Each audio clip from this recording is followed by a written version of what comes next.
Êxodo, capítulo 15. O cântico de Moisés. Então Moisés e os israelitas entoaram este cântico ao Senhor. Cantarei ao Senhor, pois triunfou gloriosamente. Lançou no mar o cavalo e o seu cavaleiro. O Senhor é a minha força e o meu cântico.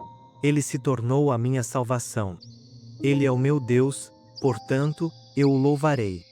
É o Deus de meu pai, por isso o exaltarei. O Senhor é homem de guerra. Senhor é o seu nome. Lançou no mar os carros do Faraó e o seu exército. Os seus capitães de elite foram afogados no Mar Vermelho. Os abismos os cobriram. Desceram às profundezas como pedra. A tua mão direita, ó Senhor, é gloriosa em poder. A tua mão direita, ó Senhor, despedaça o inimigo. Na grandeza da tua excelência derrubas os que se levantam contra ti. Envias o teu furor, que os devora como palha.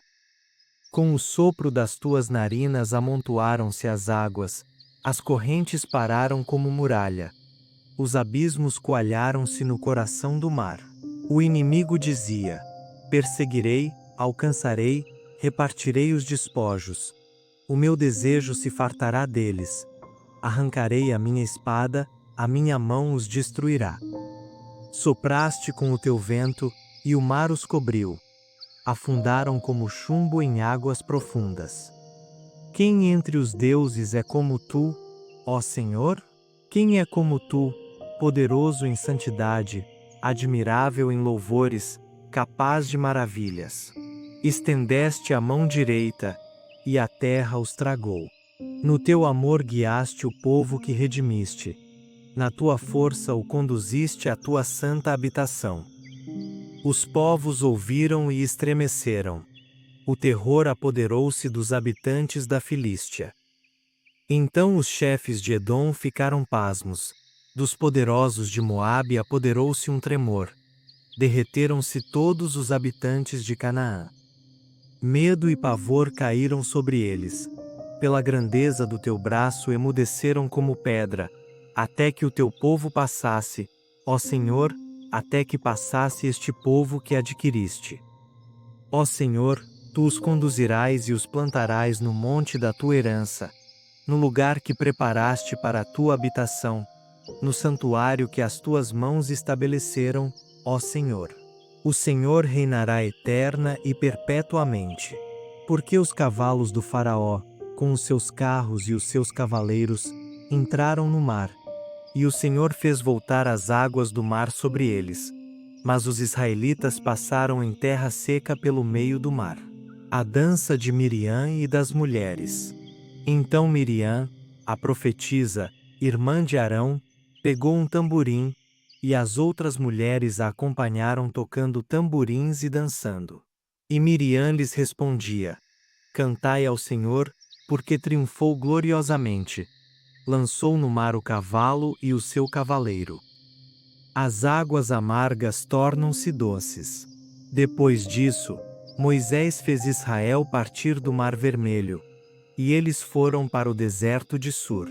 Caminharam 3 dias no deserto e não acharam água. Chegando a Mara, não podiam beber das suas águas, pois eram amargas. Por isso o lugar foi chamado Mara. E o povo murmurou contra Moisés, dizendo: o que vamos beber? Então Moisés clamou ao Senhor, e o Senhor mostrou-lhe um graveto, e Moisés lançou na água, que se tornou doce.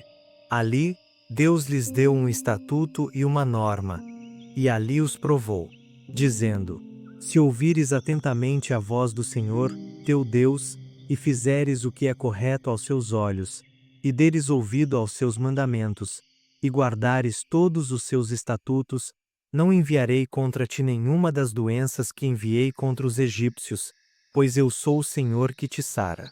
Então eles chegaram a Elim, onde havia 12 fontes de água e 70 palmeiras, e acamparam próximo às águas. Êxodo, capítulo 16. O povo reclama da falta de carne e pão. Depois que partiu de Elim, toda a comunidade dos israelitas chegou ao deserto de Sim, que fica entre Elim e Sinai, no dia 15 do segundo mês depois que saíram da terra do Egito. E toda a comunidade dos israelitas murmurou contra Moisés e Arão no deserto, dizendo: quem nos dera tivéssemos morrido pela mão do Senhor na terra do Egito, quando estávamos sentados junto às panelas de carne, quando comíamos pão à vontade. Mas nos trouxestes a este deserto, para matar de fome toda esta multidão. Então o Senhor disse a Moisés: farei que do céu vos chova pão. O povo sairá e colherá diariamente a porção para cada dia, para que eu o prove e veja se anda ou não conforme a minha lei. Mas, no sexto dia, eles prepararão o que colherem, e deverá ser o dobro do que colhem cada dia. Moisés e Arão disseram a todos os israelitas: esta tarde sabereis que foi o Senhor quem vos tirou da terra do Egito. E amanhã vereis a glória do Senhor, pois ele ouviu as vossas murmurações contra o Senhor. Pois quem somos nós, para que murmureis contra nós? Moisés disse ainda: isso acontecerá quando o Senhor vos der carne para comer à tarde, e, pela manhã, pão à vontade. Porque o Senhor ouviu as vossas murmurações contra ele. E quem somos nós? As vossas murmurações não são contra nós, mas contra o Senhor. Depois disso, Moisés falou a Arão: dize a toda a comunidade dos israelitas: apresentai-vos diante do Senhor, porque ele ouviu as vossas murmurações. E quando Arão falou a toda a comunidade dos israelitas, estes olharam para o deserto, e a glória do Senhor apareceu na nuvem. Deus manda codornizes e maná. Então o Senhor falou a Moisés: tenho ouvido as murmurações dos israelitas.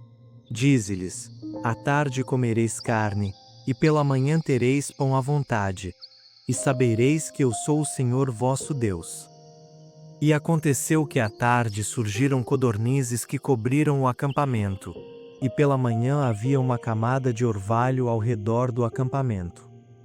Quando a camada de orvalho evaporou, havia uma coisa fina e arredondada na superfície do deserto, semelhante a flocos de geada que caem sobre a terra. Quando a viram, os israelitas disseram uns aos outros: que é isto? Porque não sabiam o que era. Então Moisés lhes disse: este é o pão que o Senhor vos deu para comer. Foi isto que o Senhor ordenou: cada um recolherá dele conforme o que consegue comer, um homer por cabeça, segundo o número de pessoas. Cada um recolherá para os que estão na sua tenda. E assim os israelitas fizeram. Alguns deles recolheram mais, e outros, menos. Quando, porém, o mediam com o homer, nada sobrava ao que recolhera muito, nem faltava ao que recolhera pouco.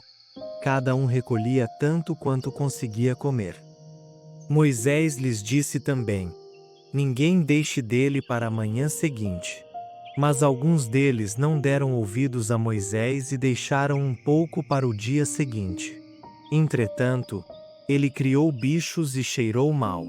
Por isso, Moisés indignou-se contra eles. Eles o recolhiam pela manhã, cada um conforme o que conseguia comer, pois ele derretia com o calor do sol. Mas, no sexto dia, recolheram o dobro, 2 homeres para cada um. Então todos os líderes da comunidade foram e contaram isso a Moisés. E ele lhes disse: foi isto o que o Senhor disse: amanhã é dia de descanso, sábado santo ao Senhor. Assaí no forno o que quiserdes assar, e cozinhai em água o que quiserdes cozinhar. E tudo o que sobrar, separai-o e guardai-o para a manhã seguinte. E eles o guardaram até a manhã seguinte, como Moisés havia ordenado. E não cheirou mal, nem criou bicho algum. Então Moisés disse: comei-o hoje, porque hoje é o sábado do Senhor. Hoje não o achareis fora do acampamento. 6 dias o recolhereis, mas o sétimo dia é o sábado. Nesse dia não haverá. Aconteceu, porém, que no sétimo dia alguns do povo saíram para recolhê-lo, mas não o acharam. Então o Senhor disse a Moisés: Até quando recusareis guardar os meus mandamentos e as minhas leis? Vede que o Senhor vos deu o sábado. Por isso, no sexto dia ele vos dá pão para 2 dias. Fique cada um no seu lugar. Ninguém saia do seu lugar no sétimo dia. Então o povo descansou no sétimo dia. E a casa de Israel deu-lhe o nome de Maná. Era branco como semente de coentro e tinha o sabor de bolo de mel. E Moisés disse: O Senhor ordenou: Enchereis dele um homer, que será guardado para as vossas gerações, para que elas vejam o pão que vos dei para comer no deserto, quando vos tirei da terra do Egito. E Moisés disse a Arão: Pega uma vasilha, põe nela um homer de maná e coloca-a diante do Senhor, para que seja guardado para as vossas gerações. E Arão a colocou diante do testemunho, para ser guardado, como o Senhor havia ordenado a Moisés. Os israelitas comeram o maná durante 40 anos, até que chegaram a uma terra habitada, até que chegaram aos limites da terra de Canaã. Um homer é a 10ª parte de um efa.